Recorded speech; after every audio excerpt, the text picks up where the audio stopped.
gihe tegura hazaza hawe none, ivomera amazi azabahagije mu gihe cyo kugotwa, komeza ibihome byawe, jya mu ibumbuka, senga wongere usenge. Hari igihe cyo gusenga bitazemera, n'ubu ngira ngo twagiye tubibona. Kandi nakubwira ngo wisengeshwe nuko urwaye, wisengeshwe nuko ufite ibibazo. Ni nayo mpamvu nusengeshwe nuko ufite ibibazo, uzaza hano usenge kubw'ibibazo, ariko nibikemuka bizaba birangiye. Nibirangira Satani azaza. Iyi jambo ry'Imana rivuga ngo dayimoni yavuye mu muntu, niko Yesu yavuze n'ururimi rwe. Aravuga ngo dayimoni yavuye mu muntu ngo azerera ahantu hatagira amazi, ngo yagaruka agasanga inzu yikubuye, yarangiza akazana abadayimoni barindwi bamurusha kuba babi. Nagira ngo mbwire abantu baza bagasenga Imana ikababohora, barangiza bakajya gutera waraza, ntibakomeze ngo bagume mu mwanya. Akaga kari imbere kaba kanini kuruta ako wanyuzemo, kubera ko dayimoni umwe warwanaga nawe noneho babaye barindwi. Ngaho nyumvira urwo rwego nyine. Reka dusenge twumva ijambo ry'Imana.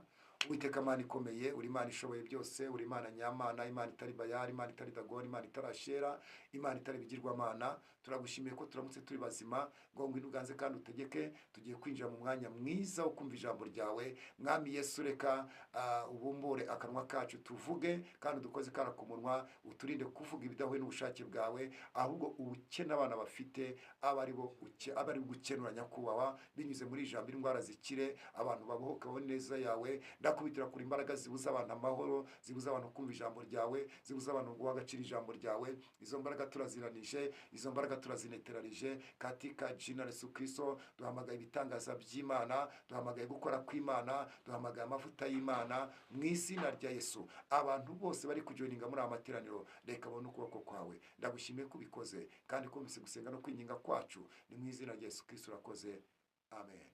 Imana ibahereze umugisha. Reka dukomeze tube muri mwanya. Abantu bari gushyikira umurimo w'Imana turaza kubasengera nta kibazo, abakomeza kubikora babyumvise babikora. Imana ibahe umugisha. Tugiye kumva ijambo ry'Imana. Isomo rya mbere tugiye kumva ijambo ry'Imana. Isomo rya mbere turaza kwisanga mu gitabo cy'umuhanuzi Nahumu. Igitabo cy'umuhanuzi Nahumu niho dusanga isomo rya mbere. Igitabo cy'umuhanuzi Nahumu turasoma ni ibice byaho bitatu, umurongo wa 14. Twumve iki jambo ry'Imana rivuga. Tugiye gusoma mu izina rya Yesu. Nawe niba ufite birafata bira yawe, maze twinjire mu mwanya mwiza wo gusoma ijambo ry'Imana. Ukomeza utapinga, usharinga, utumire bagenzi bawe, kandi kugira ngo baze twumve ijambo ry'Imana. Nahumu, tugiye gusoma mu gitabo cy'umuhanuzi Nahumu, ni ibice bitatu, umurongo waho wa 14. Hari aya magambo akurikira, aravuze ngo ivomera amazi azaba ahagije mu gihe cyo kugotwa, komeza ibihome byawe, jya mu ibumba ukata urwondo, ukomeze itanura ry'amatafari. Reka tugende dusome muri Luka 23, mu butumwa bw'isi bwanditswe na Luka 23. Turasoma ku murongo waho wa 28, twumve naho ijambo ry'Imana rivuga. 23 umurongo wa 28. Hari aya magambo akurikira, haravuze ngo turageza 31. Haravuze ngo Yesu arabakebuka. Titiri avuga ngo abagore b'i Yerusalemu baborogera Yesu. Haravuze ngo Yesu arabakebuka, arababwira ati, bakobwa b'i Yerusalemu, ntimundirire, ahubwo mwiririre n'abana banyu, kuko iminsi izaza bazavuga bati, hahirwa ingumba n'inda zitabyaye n'amabere atonyeje. Nibwo bazatangira kubwira imisozi bati, nimutugwire, babwire n'udusozi bati, nimudutwikire. Mbese ubwo bagenje batya igiti kikiri kibisi, nikimara kuma bizacura iki? Tugende dusome no mu butumwa bw'isi bwanditswe na Yohana ibice 16, umurongo wa 1 tugeze ku murongo wa 4. 16 ibice Yohana, ubutumwa bw'isi bwanditswe na Yohana, umurongo wa 1 kugeza kwa 4. Haravuze ngo icyo mbibabwiriye ibyo ni ukugira ngo hatagira ikibagusha. Bazabaca mu masinagogi, kandi igihe kigiye kuza uzabica wese azibwira ko akoreye Imana umurimo. Kandi ibyo bazabikorera batyo kuko batamenye Data, nanjye ntibamenye. Ariko ibyo mbibabwiriye kugira ngo igihe cyabyo nikigera muzibuke ko ari jye wabibabwiye. Mwakire neza ijambo ry'Imana. Imana ishimwe cyane, Imana ihabwe icyubahiro. Tugiye kumva iri jambo, tugiye kumva icyo Mwuka Wera ari kuvugana natwe muri iri jambo. Tugiye kwigana ijambo ry'Imana rivuga ngo tegura ahazaza hawe uyu munsi. Tegura ahazaza hawe uyu munsi. Nimba ushaka kubaho Imana ikwemera, bitegura uyu munsi. Nimba ushaka kubaho neza, bitegura uyu munsi. Nagira ngo mbwire abantu bari aha ngaha, mbabwire ngo ukwiriye gutegura ahazaza hawe uyu munsi. Kandi n'uyu munsi, ntabwo ari ejo. Wivuga ngo ejo nzabikora, urabona uyu munsi. Uyu munsi. Ijambo ry'Imana rivuga ngo uyu munsi niwumva ijwi ryawe ntiwinangire umutima. Tegura ahazaza hawe uyu munsi, wivuge ejo. Gukomeza kuvuga ejo biragushyira mu kibazo. Gukomeza kuvuga ejo biraza gutuma umugambi w'Imana udasohora ku buzima bwawe. Gukomeza kuvuga ejo biraza gutuma amateka y'ubuzima bwawe yangirika. Imana ishimwe cyane. Tubonye ijambo ry'Imana ryabonetse muri Nahumu. Iri jambo ni ijambo ushobora kuba uzi, ariko nagira ngo hari icyo Imana iritubwiraho muri kano kanya. Uyu muhanuzi Nahumu ni umuhanuzi batoya, kuko hari abahanuzi bagiye baba abahanuzi banini, bagenda bahanura mu buryo butandukanye, bavuga iby'Imana mu buryo butandukanye, ndetse bavuga no gukora kw'Imana mu buryo butandukanye. Rero uyu muhanuzi Nahumu yavuze aya magambo akomeye, amagambo akomeye gutya. Aravuga ngo twivomera amazi azaba ahagije mu gihe cyo kugotwa. Nagira ngo buri wese uri aha ngaha, igihe cyo kugotwa kirahari imbere ye. Icyo akwiriye kumenya ni ukumenya ngo se icyo gihe cyo kugotwa kiramutse kingezeho bizagenda gute. Uyu niwo munsi wo gutegura aho hantu uzagera, aho hantu uzakandagira, aho hantu bizaba bikomeye, aho hantu bizaba bitoroshye, aho hantu bizagusaba kudasenga, aho hantu bizagusaba kutavuga Imana. Biragusaba kubitegura none aha ngaha.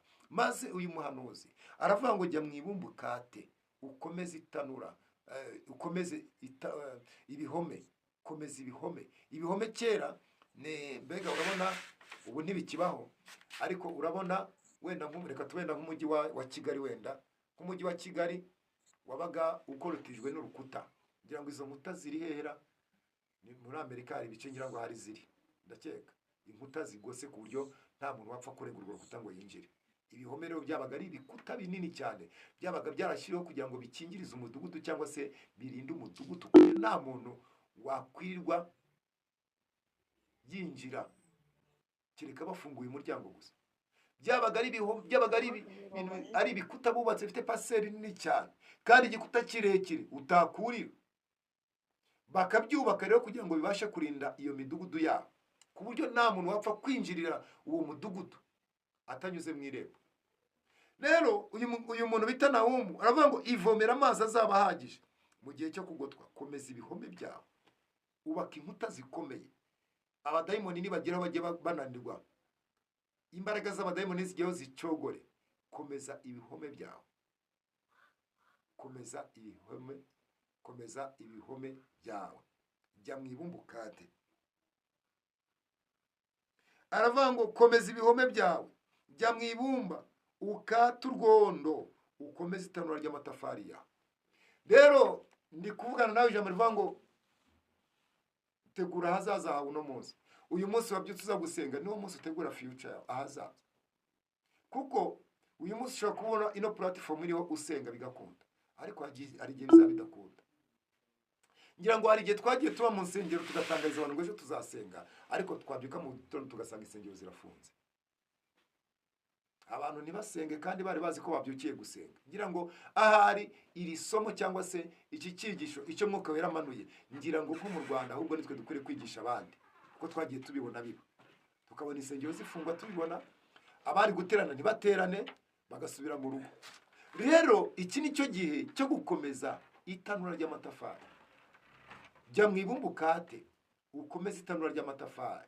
Iki ni cyo gihe ukwiriye gusoma ijambo ry'Imana, ni cyo gihe ukwiriye gukizwa neza, ni cyo gihe ukwiriye gukora imirimo, ni cyo gihe ukwiriye gukora ibizatuma ubuzima bwawe bw'ahazaza buzaba ari ubuzima buzima.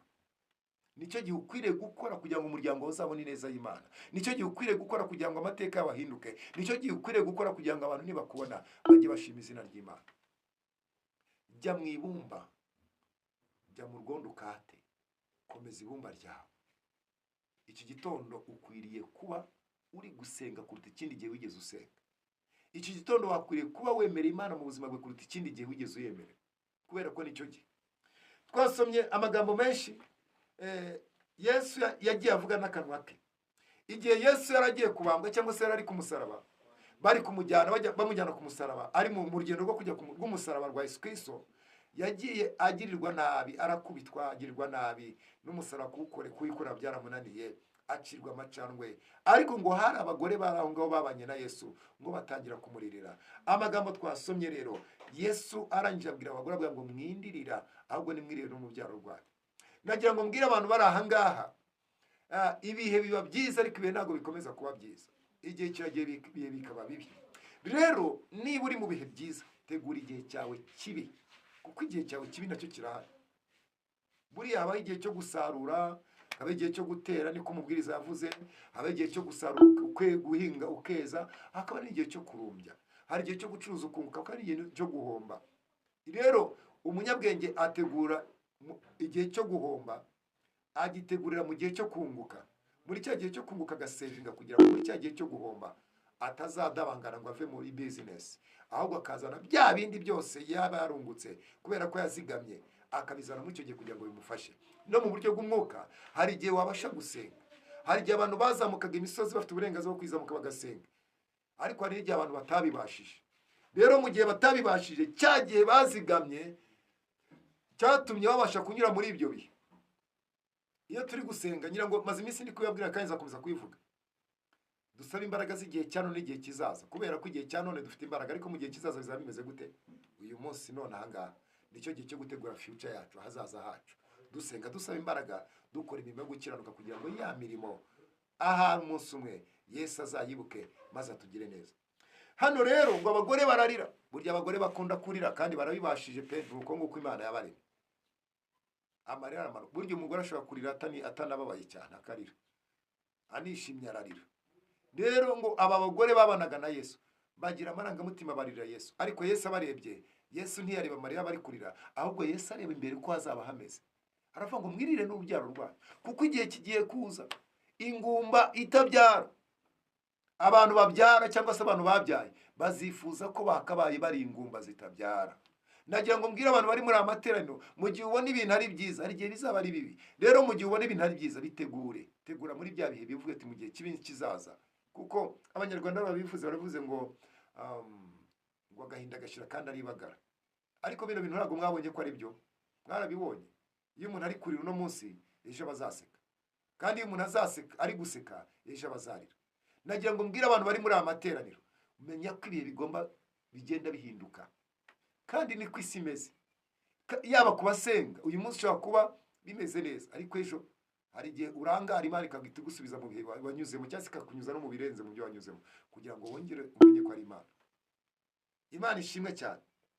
Maze ngo Yesu abwira abagore avuga ngo mwirire n'urubyaro rwanyu. Nagira ngo mbwire abantu bari muri amateraniro, ndakwinginze gerageza utegura hazaza hawe uyu munsi.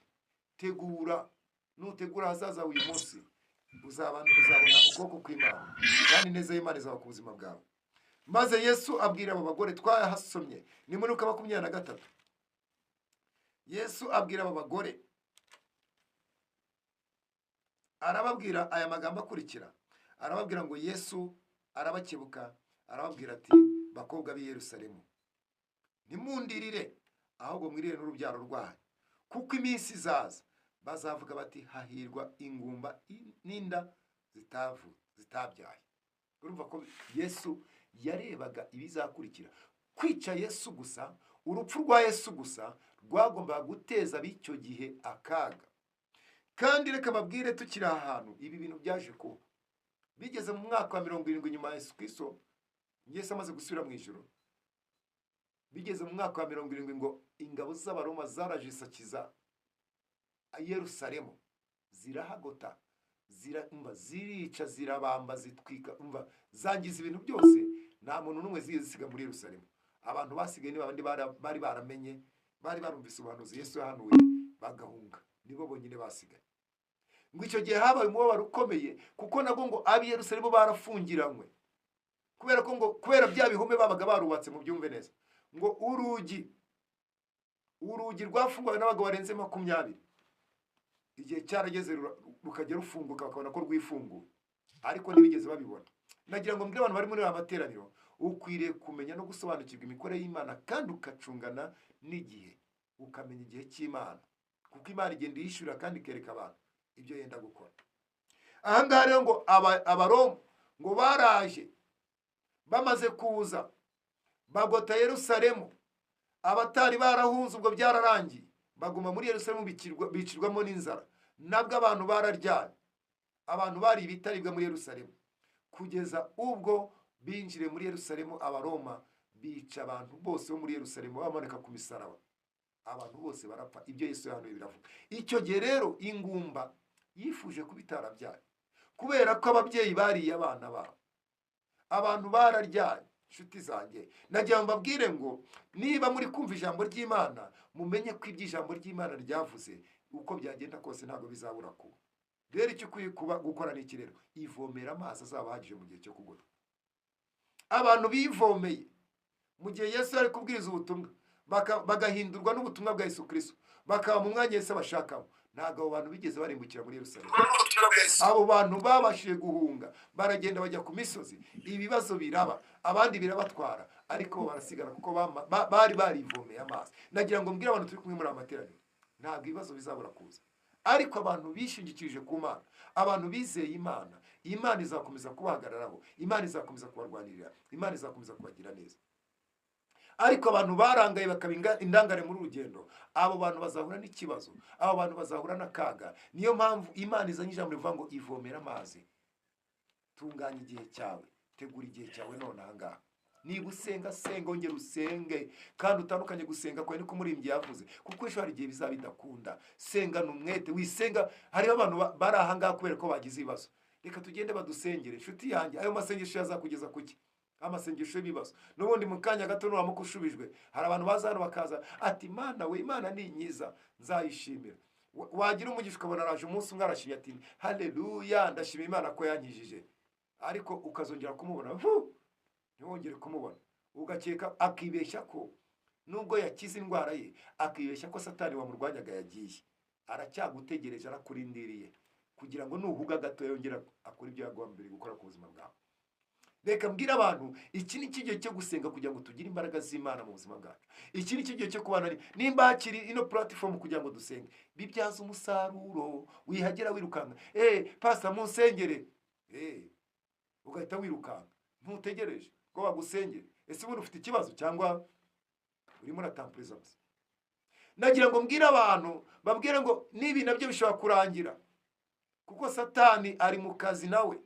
Ibi nabyo bishobora kurangira bazo bafungura bikanga, ugasanga bagukubise ibihano cyangwa se na connection bazihagaritse. Birashoboka. Rero muri iki gihe bigikunda bikore, zinduka saa 10 musenge, saa 3 usenga, byaza umusaruro. Senga bibyaza umusaruro. Nimba urusengero rwawe usengeramo rudafunze, byaza umusaruro. Niba turayibonekemo, aya babyeyi yabonekemo, amateraniro yabonekemo, bibyaza umusaruro. Ko hari igihe bitazakunda, ko hari n'abandi bitakunze ubu bari mu rugo babuze aho basengera. Bibyaza umusaruro. Ivomera amazi azabahagije mu gihe cyo kugota. Jya mwibumbuka tukomeze itanura ry'amatafari. Hari igihe bitazakunda nshuti yanjye, hari igihe bitazemera. Bitashobora kudafungwa, ariko se megabyte ko hari igihe utazazibona. Nabyo numva ni ibintu byinshi. Wirebera mu kintu kimwe, rebera mu bintu byinshi. Imana ishimwe cyane. Rero wihuga. Satani bakeneye kuhuga kugira ngo akore icyo agambiriye. Satani akeneye kuhuga kugira ngo akunyure muri humye. Namara kukunyura muri humye, agukoresha icyo agambiriye. Wihuga nshuti yanjye, kora, jya mwibumbuka tukomeze itanura ry'amatafari yawe, kuko hari igihe bitazakunda. None se ubu n'abantu twasenganaga basusuze niba bizi batagisenga, batakiboneka. Bamwe ku misozi bazanze, abandi babuze megabyte, abandi amatelefoni yarapfuye, abandi bo baraguye. Rero uyu munsi bibyaza umusaruro. Aha ngaha turi hari abandi. Rero bivuze ngo turangaye n'ubundi tuzahava haza abandi. kuko imana ntabwo ijya ibura abantu bayivugira mu bihe byayo. Guhera kuri Adamu kuza ukageza ku uyu munsi wa none, imana iracyafite abantu bayivugira. No mu gihe cya Eliya yari ahari ngo ayivugire, ndetse yageze naho abwira imana avuga ngo nyamara abisha abahanuzi bawe bose n'injye usigaye. Imana avuga ati reka da, mfite ibihumbi birindwi bitapfukamiye Bali. Bivuze ngo mu gihe ubona hari abakozi b'Imana bamaze guta umurongo, hari n'abandi bagiye mu murongo. Mu gihe ubona hari abantu bananiwe gusenga, bamwe bafite inzitwazo runaka, bafite ibyo bitwaza, hari abandi basenga. Hari abasengera ahantu hatandukanye, abasengera mu nzu, abasengera mu rugo, hari n'abasenga mu mihanda bakagera mu muhanda basenga. Rero mu gihe we byakunaniye abandi babikoze, icyo usabwa ni iki rero? Ni ukwivomera amazi ahagije, agomba kuba ahagije mu gihe cyo kugotwa. Jya mu ibumba ukanda, komeza itanura ry'amatafari yawe, n'ikimana igusaba muri iki gitondo. Nagira ngo mbwire abantu turi kumwe muri iki gitondo, Imana ikeneye ko mukata urundo mugakomeza. Imana ikeneye ko muvoma mukagwiza. Ntabwo Imana ikeneye ko dutera waraza. Ntabwo Imana ikeneye ko tuba mu mwanya Imana itarimo. Ba mu ruhande Imana irimo. Imana irahari kugira ngo ikugire neza. Imana irahari kugira ngo igushyigikire. Abantu duteranye muri iki gitondo, ni igihe cyanyu cyo kwivomera. Ese uraryama wishyiraho amashuka ko ntaho ari bujye? Byuka usenge, byuka winginga Imana, ubwira Imana ngo Mana, iki gitondo kiraje, ndakwinginze, ubwo iki gitondo kije reka mbone umugisha wawe. Usenge winginga, umekinge ushobora gufitanya ubusabane n'Imana, urebe ko Imana itazabura kugira neza. Twasomye irindi jambo ryabonetse mu butumwa bw'isoko bwanditswe na Yohana, ni ibice 16 umurongo wa 1 kugeza wa 4. Reka naho tuhajye twumve. Nagira ngo nibura uyu munsi wongere utekereze icyo ukwiye gukora kugira ngo Imana ikugire neza. Iri jambo ryavuze ngo Yesu abwira abigishwa be yuko bazarenganywa. Aravuga ngo icyo mbibabwiriye, icyo mbabwiriye ibyo ni ukugira ngo hatagira ikibagusha. Bazabaca mu masinagogi, kandi igihe kigiye kuza uzabica wese azibwira ko akoreye Imana umurimo. Reka mbabwize ukuri, abigishwa barenganywa, abizera Imana barenganywa. Mwari muzi ko na Sawuli wa wundi Pawulo twumva wanditse inzandiko nyinshi, yajyagaza akica abavuga Imana, kandi akavuga ngo akoreye Imana umurimo. Abantu benshi ntimuzibeshye, n'uyu munsi wa none hari abantu bari kurenganyirizwa gukizwa cyangwa se kwezwa cyangwa se umurimo w'Imana, ariko abandi bakavuga ngo ni Imana bari gukorera. Aba barenganya bibeshya ko ari Imana bari gukorera. Ugasanga umuntu afashe umukozi w'Imana, aramwandagaje, akoze ibyo ashatse byose, aramusebeje, avuze ibyo ashaka byose, n'abandi nabo bagahita bamujya inyuma bati nibyo. Ariko abo bantu batari mu ruhande rw'Imana, bari mu ruhande rwa Satani, ariko bakibeshya ko bakora Imana umurimo.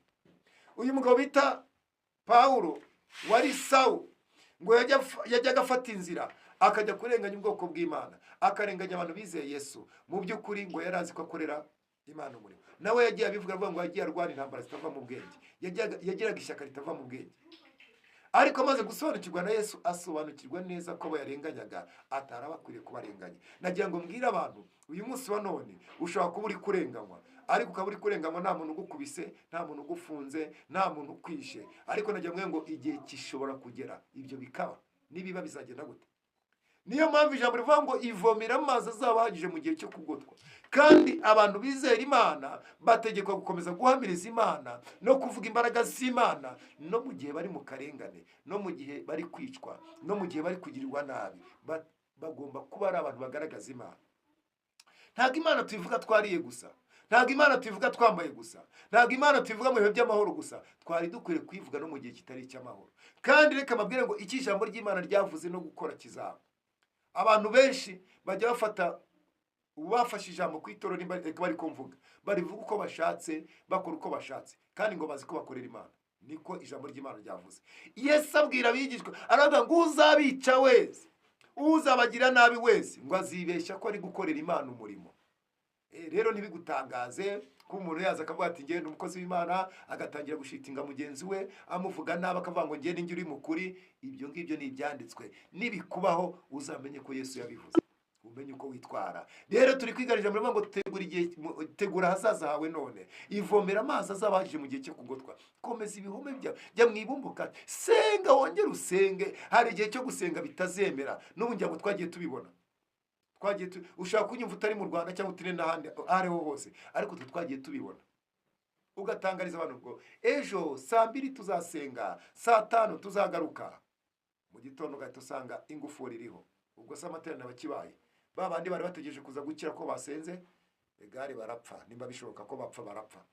Rero tegura hazaza hawe, bikore hakiri kare. Nimba uri gusenga bikemera senga, nimba uboneka kuri YouTube ugasenga senga, nimba uboneka kuri TikTok bikemera senga. Hari igihe bitazemera, bishobora kutemera kandi ntibyemerewe ndako nta wakubujije, ariko amayinite tukayabura, megabyte tukayibura, connection ukayibura. Ese cyagiye wabaye musenga kizaprotectinga cyagihe, kizaproteja cyagihe utari gusenga. Niyo mpamvu banyamasengesho muri kuri no live ni musenge mufite ibibazo, mutabifite musenge. Ntabwo ukwiriye gusenga ko ufite ibibazo gusa, ukwiriye gusenga no mu gihe utabifite kugira ngo bizakavaringe igihe uzaba ufite ibibazo byabaye byinshi. Njyewe hari igihe njya mpora n'ibibazo, gusenga bikanga, nazamure rwose mbabwiza ukuri. Iyo mfite ikibazo cyamaze kurenga ubushobozi bwanjye, kuzamura isengesho biranga. Rero ubwo sigara ntunzwe nayo nasenze.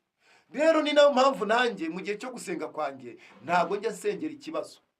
Njye ntabwo senga kubw'ibibazo, ni ubuzima bwanjye bwa buri munsi, ni ubuzima mbamo. Nafite ikibazo ndasengera, ntagifite ndasenga. Kandi nsengera uwo munsi ngasengera n'imbere, kugira ngo mugenzi zaba ntabasha kuzamura ijwi nsenga, Imana izamanuka ikore. Rero senga wongera usenga, inginga Imana, kubera ko mu gusenga no kwinginga Imana, Imana iramanuka igakora. Kandi nakubwira ngo wisengeshwe nuko urwaye, wisengeshwe nuko ufite ibibazo. Ni nayo mpamvu nusengeshwe nuko ufite ibibazo uzaza hano usenge kubw'ibibazo, ariko nibikemuka bizaba birangiye. Nibirangira Satani azaza. Iyi jambo ry'Imana rivuga ngo dayimoni yavuye mu muntu, niko Yesu yavuze n'ururimi rwe. Aravuga ngo dayimoni yavuye mu muntu ngo azerera ahantu hatagira amazi, ngo yagaruka agasanga inzu yikubuye, yarangiza akazana abadayimoni barindwa murusha kuba babi. Nagira ngo mbwira abantu baza bagasenga Imana ikababohora, barangiza bakajya gutera waraza, ntibakomeze ngo bagume mu mwanya. Akaga kari imbere kaba kanini kuruta ako wanyuzemo, kubera ko dayimoni umwe warwanaga nawe noneho babaye barindwi. Ngaho nyumvira urwo rwego nyine. Niyo mpamvu mubona umuntu agira gutya akaba umuvuga butumwa nkuko ndi kuvuga, cyangwa n'abandi babivuga, iyo aguye kugwa ko inshuti yanjye ni wa murusigara hinyuza, ujya imanza, ujya impaka, uhinyura iby'Imana, kandi akabihinyura cyane. Kubera iki? Anabihinyura akoresheje iri jambo. Kubera iki? Azi byinshi muri we. Kuba azi byinshi muri we abikoresha arwanya umurimo w'Imana kandi bigakunda. Niyo mpamvu umuntu abantu benshi bagiye ku mbuga nkoranyambaga, kubera ko bigeze bamenya ijambo ry'Imana ko baraguye, bakavuga ibintu abantu bakabakurikira bakabajya inyuma, kandi mu by'ukuri ibyo bavuga bitandukanye n'ukuri kw'ijambo ry'Imana. Kubera iki? Abadayimoni yari umudayimoni umwe, none babaye barindwi. Rero nshuti yanjye turi kumwe, wowe uri live kuri TikTok cyangwa kuri YouTube, ivomera amazi azaba ahagije mu gihe cyo kugota. Igihe cyarageze abigishwa, ibyo Yesu yavuze, abigishwa baricwa. Bamwe bacibwa imitwe, abandi bategwa mu ngunguru z'amavuta, abandi baratekwa biranga, bacibwa ku kirwa. Yohana yaciriwe ku kirwa cy'Ipatima. Abandi benshi bagiye bacibwa imitwe, abandi barabambwa, kubera ko kandi ababikoraga bari bazi ko bakorera Imana. Na bugingo n'ubu niko bizakomeza kuba. Abarwanya Imana bazakomeza kuza mu ishusho yo kwerekana ko ari Imana bari gukorera. Rero mbwira abantu turi kumwe, ntabwo Satani azigira aza mu buzima bwawe ngo akubwire ngo ngende Satani, ntibizaba. Ntabwo abitwa ngo n'abakozi ba Satani bazigera baza bavuga ngo ngewe uranzi ngo ngire ngo ya Satani. Ntabwo azaza. Bazaza bitwaje ukuri kw'Imana, bakuvanga ibintu bya Satani. Bibiliya iravuga ngo, Yesu yaravuze muri Matayo, aravuga ngo bazayobya n'intore niba bishobotse. Nagira ngo rero Satani azaza kugeza ku rwego ayobya n'ababandi bari barakomeye, ariko paka bacogoje abajegeze. N'ubu utarivomeye amazi ahagije uzajegera, urukuta rwe ruzatorwa n'imbaraga z'abadayimoni, maze ujye mu kigwi cyangwa se ujye mu mwanya Satani agushaka. Reka mbwira abantu bari muri amaterano, Yesu arashaka kugera neza muri iki gitondo, ari kukubwira ngo ivomera amazi azaba ahagije. Nagira ngo hari akaga kari imbere y'abantu bari bo bose, abasenga by'umwihariko. Rero bigusaba ko kaga kari imbere yawe ugomba kuba usenze wuzuye imbaraga, ku buryo uzakanyuramo neza wemye, kandi ukabasha gutsinda cyane igisaracyo. Imana ishimwe cyane, Imana ihabwa icyubahiro. Tegura hazaza hawe uyu munsi, tegura hazaza hawe uyu munsi. Jya mwibumbukate, komeza itanura ry'amatafari yawe. Ndimo ndabwira umuntu wese urasoso, jya mwibumbukate. Nizo ngabire, jya mwibumbukate, komeza itanura ry'amatafari yawe. Uwamahoro jya mwibumbukate. Andere jya mwibumbukate. Komeza itanura ry'amatafari. Sanzu muhire jya mwibumbukate. Fani jya mwibumbukate. Nowera jya mwibumbukate. Wisengeshwa n'ikibazo. Senga aho ukwiriye gusenga. Bigira umwanya. Mugwaneza, mungwara reba jya mwibumbukate. Habiba jya mwibumbukate. Abantu mwese mukurikiranye amatera mujye mwibumba mukate, mukomeze itano ry'amatafari yanyu. Mwisengeshwa n'ibibazo, mwisengeshwa n'uburwayi, mwisengeshwa n'ibigeragezo. Ni musenge uko mukwiriye gusenga kugira ngo ahubwo igihe cy'ibigeragezo ni cyiza kizasange muri furukani mukomeze. Yesu yavuze iby'inzu ebyiri, avuga inzu yo ku rutare n'inzu yo ku musenyi.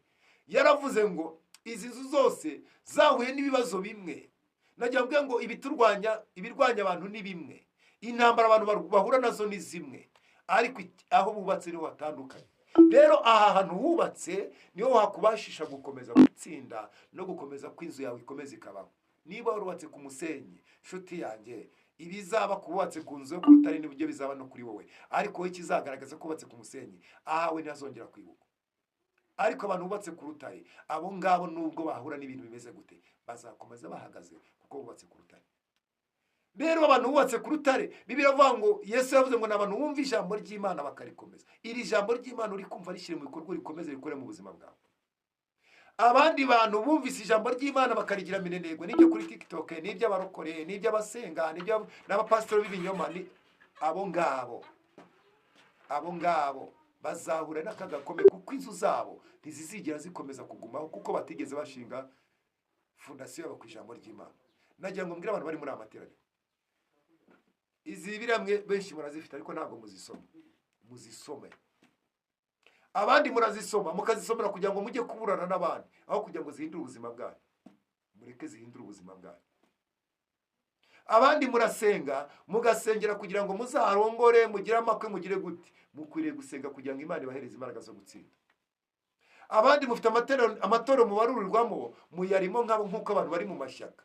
Ntabwo muyarimo kugira ngo mukizwe mwakira imbaraga z'Imana, mube umusemburo w'ibyiza mu bandi. Abandi bantu bihane kubera ko babonye imirimo yanyu myiza bakihana. Nagira ngo mbwire umuntu wese uri muri amateraniro, ukwiriye kuba mu mwanya ukwiriye kubamo, kandi ukwiriye kubikora utarebeye ku bandi. Uwamahoro yakoze ibi, nanjye reka mbikore. Uwamahoro kiza ubugingo bwawe. Igihe Imana yakoraga Loti n'abakobwa babiri n'umugore we muri Sodomu na Gomora, marayika arabwiye ngo nimuhunge mudapfa. Buri wese yagomba gukiza amagara ye, kandi ibyo byagaragaye ubwo Mukaroti yasubizaga amaso inyuma akareba inyuma, ngo yahise ahinduka iki? Inkingi y'umuntu.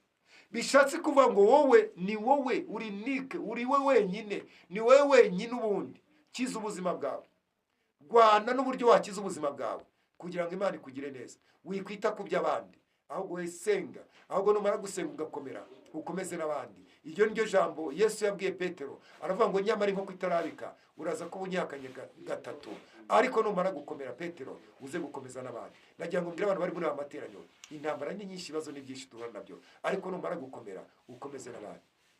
Banza ukomere. Nta muntu wakomeza abandi adakomeye. Urajagaraye watuma abandi bajya ku murongo. Ibitekerezo bye byuzuyemo ibyaha byarakocamye, watuma abandi bantu bajya ku murongo bakihana. Kandi ibyo ukora bisakuriza ibyo uvuga, ntabwo abantu bashobora kwihana. Rero nagira mbwire ngo ba mu mwanya ukwiriye kubamo, wireba ku by'abandi. Nakayakoze ibi bitindaho, uriya se ni umushumba, nibyo biramureba, ni umushumba ariko ni umuntu. Rero wowe kora ibyawe kugira ngo ubashe kuba mu mwanya. Ijambo ry'Imana riri kuvugana nawe ngo ivomera amazi azaba ahagije mu gihe cyo kugotwa. Jya mwibumbukate, komeza ibihome byawe. Imana ishimwe cyane, Imana ihabwa icyubahiro. Nagira ngo mbwire abantu bari muri amateraniro, mwikwita ku byashize, ahubwo nimwite ku by'Imana iri kuvugana namwe uyu munsi. Tugiye kwinjira mu mwanya mwiza wo gusenga Imana. Turi kwiga ijambo rivuga ngo tegura ahazaza hawe uyu mwanya. Tangira utegure ijambo ry'Imana, senga rihindura ubuzima bwawe. Yesu yavuze amagambo akomeye avuga ngo ni mwidodere udusaho. Idodere udusaho. Tabita umunsi umwe yagiye akora imirimo, yari azi ko bizarangira gutyo, ariko yarapfuye amaze gupfa, imirimo yakoze iramuzura. Nagira ngo mbwire abantu bari hano, mudakeneye gukora umurimo w'Imana, mudakeneye gufasha abantu, mudakeneye kugira neza abantu, babwire ngo nimwe muri kubyikorera. Namwe hari igihe muzahura n'ibibazo mukabura kivugira, ariko najya mbwira ngo abantu bizeye Imana bagakora ibyo gukiranuka, imirimo y'Imana bakoze irabavugira. Niba warashyigikiye umurimo w'Imana ugakomeza ugatera imbere, imirimo y'Imana izakuvugira. Nagira ngo mbabwire umunsi umwe ndi gusoza, hari umutware w'abasirikare. Uyu mutware w'abasirikare yari afite umugaragu w'urwayi, arangije atuma kuri Yesu avuga ati nyamara umugaragu wanjye afite ikibazo, waza ukamukiza. Noneho ngo mu gihe yari ari gutuma, Yesu asa nkaho atabyitayeho, ngo ariko abantu basakuriza mwe bavuga ngo uwo mutware w'abasirikare niwe watwubakiye isinagogi. Nagira ngo mbwize ukuri, ushaka kuba uri hano ugafasha abantu kugira ngo bakurikirane amateraniro, ukagura megabayiti, igihe cyagera wagira ikibazo ukavugirwa na megabayiti waguze, abantu benshi bagakira indwara abandi bakabaho. Ushobora kuba uri hano ukagaburira umuntu. Dushimira Imana ku bantu bagenda bakora imirimo kugira ngo abana b'Imana n'abakozi b'Imana badaseba, ababazanira ibyo kurya, ababahereza amafaranga kugira ngo bataza guseba, kugira ngo bishyure amazu n'ibindi. Abo ngabo iyo mirimo izabavugira imbere y'Imana. Maze uyu mutware w'abasirikare atuma kuri Yesu, ngo Yesu asa nkaho yishe amatwi, ariko ngo abantu basakuriza icyo bavuga ngo Yesu uwo muntu yatwubakira isinagogi, yari n'umunyamahanga ariko imirimo iramuvugira. Ese we wavugirwa n'iki? Wavugirwa n'iki? Ese urumuri rw'itara ruri kumurika kugira ngo amateraniro yacu abe meza, ese rwakuvugira? Rwakuvugira ko hari icyo warukozeho? Ese izi devices turi gukoresha, ese zo zakuvugira? Imana ikareba ikavuga ngo iyi telefone, iyi computer, hari icyo Amahoro yakoze? Hari icyo Iradukunda yakoze? Hari icyo Andere yakoze? Hari icyo Fani yakoze? Ese ibyo byakuvugira? Nagira ngo mbwire abantu bari hano muri amateraniro, iki nicyo gihe cyawe wo gutegura hazaza hawe. Tabita arapfa azurwa n'ibyo yakoze. Hezekiya nawe yaragiye gupfa abeshwaho n'ibyo yakoze. Nagira ngo mbwire abantu ngo uyu munsi cyitoro mugende mukora imirimo myiza muri Yesu Kristo, mugaburire abantu, mwambike abantu, muhereze abantu ay'ubukode, mubacumbikire mu mazu yanyu, muzabona umugisha w'Imana. Tugiye gusenga, mukore umurimo w'Imana, mushyigikire abakozi b'Imana. Kuko niba, reka mubwize ukuri, urusengero usengeramo nibirukana pasiteri wawe mu nzu, igisuzuguro rero kizaba kiriho. Bazajya ngo reba ngo soso we basengera ngo mwitorero ngo waruzi ibintu byabaye ngo mwitorero ngo soso asengeramo, ngo uzi ko bamushubwa bamwirukanye mu nzu, basohoye ibintu bye bakabita hanze. Icyo gihe soso nazabigenderamo. Mureke dukore imirimo myiza, mureke dutegure hazaza hacu, maze iyo mirimo tuvugira imbere y'Imana.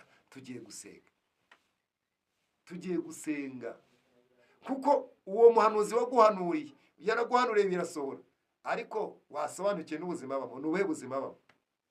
Yaraguhanuriye nda wubatse amazu wagize gute? Wameze nka Yohana uri mu butayu uri gutungwa n'inzige n'ubura, kandi waba ari mu batambyi. Wari ukwiye kugira icyo ukora kugira ngo imirimo y'Imana, imirimo yawe ukoreye Imana ikuvugire. Nagira ngo mbwire abantu turi kumwe, nkunda kuba mbabwira ibintu byose bishoboka kugira ngo nibura utazabura umugisha. Hari igihe njyewe njya nkunda wenda nagiye nko gusenga, ngasenga nkahita numva umuntu araje muri njyewe, nkumva ijwi riraje ramwe ngo ariko wibuke naka yakoze ibi ngibi. Akaba ari igihe nsenga nkahita ndeba umwenda nambaye, Imana ikavuga ngo uwo mwenda uvuga ko ari nako wawuzanye, akawukuzanamo kandi akawuguhereza. Nkahita nzamura isengero abana, Imana naka cyangwa nyina naka umureba n'amaso y'imbazo umugiriye neza, yaranyambitse nawe umwambike, yangiriye neza nawe umugiriye neza. Ariko mwari muzi burya igikorwa ukoreye umukozi w'Imana, ariko atari igikorwa wakoreye muri esikoro, weye igikorwa wakoze kivuye mu mutima, ukagikora neza gikiranutse, apana kiri mu mafuti. Icyo gikorwa kiguhereza, gituma ubona umugisha. Hari igihe umuntu asenga rwose, hari igihe njya gusenga atangira gusenga nkahita numva ngo naka. Rero uwo muntu afite umugisha, kuko hari imirimo iri kugenda ipushinga imuvugira. Wibuke naka, wibuke. Hari akantu nangiye kuvuga ariko sinzi niba nakavuga, reka nkihorere, ariko reka nkavuge. Umunsi umwe, umuntu umwe ni umushumba, ubwo nimvuga wenda uw'Amahoro aza kumwumva, abandi we ntabwo mwapfa kumwumva. Yari ari muri biro, yari ari gukora umurimo nyine ashinzwe gukora, ari gusengera abantu, ari abaje ku mubyifuzo, abagira inama agira gute. noneho ngo agiye kumva yumva umweyo uri gukubura, ngo yumvise umweyo uri gukubura afata ese umuntu ninde uri gukubura, umva yari ari muri biro ariko yumva umuntu ari gukubura, yumva arakubura, akomeza gusengera abantu ntiyabyitaho, akomeza gukora inshingano yari ari gukora ntiyabyitaho, akumva umweyo bigeze aravanga ariko se ninde muntu wakubuye ko igihe ahera akubura, ngo arasohoka agiye hanze ashaka umuntu ukura azenguruka ikibuga cyose cy'urusengero, se ninde muntu numva ari gukubura, agaruka muri biro, akomeza kumva umweyo ariko sarongera ariko se ninde muntu uri gukubura, ngo arangije yumva ijwi riramubwiye ngo wibuke ko nyiranaka ari mu bitaro. Wabyumvise? Wa muntu nyine ukunda gukora uwo murimo wo gukubura, Imana yabimubwiye ibanje kumwumvisha umweyo. Nagira ngo mbwire umuntu turi kumwe muri aya materaniro, igikorwa ukora Imana igiye ariko kibukiriza imbere y'abantu runaka kandi ukabasha gusubizwa. Imana ijya ibyibukiriza. Nari ngiye kureka kukavuga ariko ndakavuze, ndumva ntacyo bitwaye kukavuga. Nagira ngo mbwire abantu ari igikorwa ukora kikibukirizwa imbere y'Imana, kikibukirizwa. Hari uguterana uwo munsi ugaterana ukanezeza Imana, Imana ikirarika ikavuga ngo mwana wanjye kubera ko wateranye hari ikintu nkoze. Hari ugukoma amashyi abantu bakoma, ugakoma amashyi ushimira Imana biturutse mu mutima ushima, Imana ikavuga ngo mwana wanjye wangomeye amashyi, ikirahira ikavuga ngo ndagiye gukora. Nagira ngo mbwire abantu bari muri aya materaniro, tegura igihe cyawe uyu munsi kandi wivomera amazi azabahagije mu gihe cyo kugotwa. Jya mu ibumbuka ukomeze itanura ry'amatafari yawe, kuko igihe kigiye kuza kandi buri munsi kigenda kiza kandi kikazira buri muntu. Ese uzahagarara gute mu gihe cyagiye kibi kizaba kije? Tugiye gusenga Imana, usenga Imana uyibwire ngo Mana ndakwinginze mpereza imbaraga zikomeza itanura ry'amatafari yawe, mpereza imbaraga zituma ibihome byanjye bikomera, mpereza imbaraga zivoma amazi azaba ahagije mu gihe cyo kugotwa. Tugiye gusenga. Wowe uri kuri YouTube senga, wowe uri kuri TikTok senga, wowe uri muri amateraniro senga kugira ngo Imana ikugire neza. Data mu izina rya Yesu ndagushimiye kutubwiye ko tukwiriye gutegura igihe cy'ahazaza hacu uyu munsi. Ibyo bivuze ko tukwiriye gusenga, tugasenga tutisengesheje, tugakora umurimo wawe tutawikoresheje, tugakora ibyo dukwiriye gukora byose kugira ngo ubwami bwawe bwamamare. Data mu izina rya Yesu, reka abana babaye muri amateraniro ubasobanurire. Njye ntabwo nabisobanura ngo bikunde, nta nibyo bakumva, ariko Mwuka Wera agenda bisobanure. Ibyo ntasobanuye neza cyangwa mbivuge neza, Mwuka Wera nabisobanure kugira ngo abana bawe bagire ibyemezo bakwiriye gufata, kugira ngo Kristo ubwo ugiye kugaruka uzasange barakwiteguye.